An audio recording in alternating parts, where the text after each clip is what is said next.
From the Oklahoman newsroom, this is the Varsity Update. I'm Jenny Carlson. Football season not quite here yet, not real games, but scrimmage is definitely upon us. This is the first week that teams will be out and scrimmaging high school-wise. Scott Wright joins us on the phone to give us a little idea of where the best players, best teams are. Scott, this is a Thursday and Friday events, basically.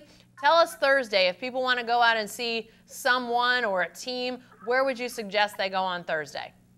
Well, there's one big-time scrimmage that kicks everything off on Thursday. It's at Moore Stadium.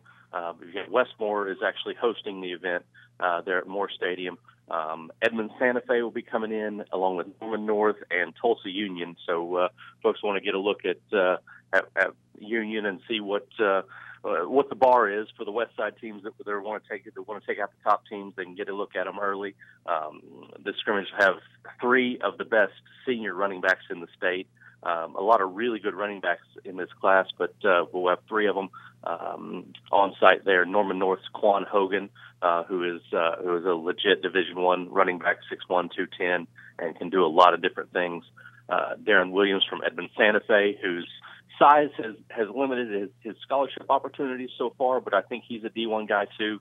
5'10", 175 or so, but he can really fly. He's probably a little taller than that, probably 5'11", maybe even 6 feet, but he can really fly. And when he gets in open field, he is a big play machine.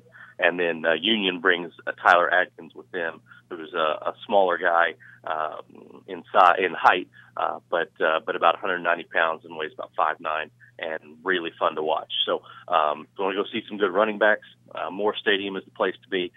Westmore is rebuilding. Don't know a lot about what they've got yet, so that could be intriguing to watch as well. They're replacing some really important guys at some important positions, but they've got some talent on the field, like Deshaun Lookout at receiver, things like that. So a really fun scrimmage to go check out if you want to see some big time 6A football. A really intriguing one on the 5A level. Lawton MacArthur will come up and scrimmage at Bishop McGuinness. McGuinness is probably a top 10 team right now. A few coaches think they might be, top 5. Lawton MacArthur is coming off the state title. They're being projected as the favorite to contend for a repeat. But they're also replacing about 19 starters. So it's a very different looking Lawton MacArthur team than what we saw last year. So the 5A folks looking for an idea of what what they're going to have to go up against to win the 5A title. Lawton Mac will be in town and get to take a look at their new talent. So it could be really intriguing for a lot of 5A fans. Okay, so Thursday night, Moore Stadium for the 6A is the best. McGuinness for the 5A is the best. What about Friday, Scott? Are there, if you can't get enough on Thursday night, what do you got on Friday night for people to go check out? That's right. Friday is a little bit busier night. A lot more teams scrimmage on Friday night this first week. But a few really good ones.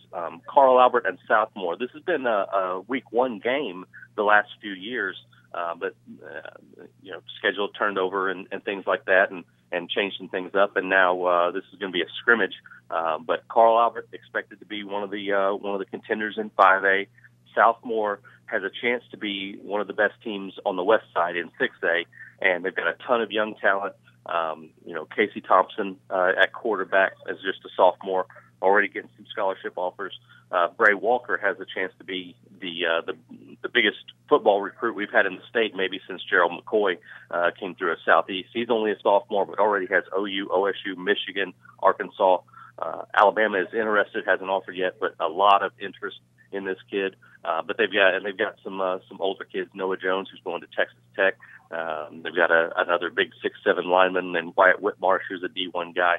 A lot of talent on that sophomore team. They're going to be fun to watch this year because I think they're going to throw the ball around. They've got some running backs that can do a lot of things.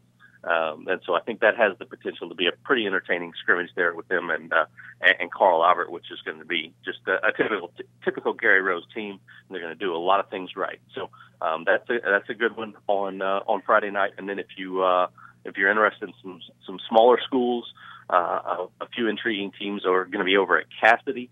And Cassidy is hosting John Marshall, which is a team really on the rise under Rashawn Woods. Kingfisher, which is always good under Jeff Myers. And then you've also got Christian Heritage, which is another team that's really improving with Tony Merrill in his second year as the head coach. And Cassidy's got Max Waraboko-Alali and some other talented young players that are coming up over there as well. So that's 4 really solid teams that'll be over there at Cassidy. If you're interested in some 2A, 3A type squads, that'll be some fun guys to watch. John Marshall's got some big time Division I talent. If you haven't seen Tremonda Moore, their big offensive lineman yet, it's worth it just to go see him and see how athletic he is and how big he is at 6'6" and about 340. Yeah, definitely can't promise you any live games yet, but we got live scrimmages this week. Lots to check out for fans out there. Be sure to stay with the best coverage team anywhere at newsok.com and every day in the Oklahoman.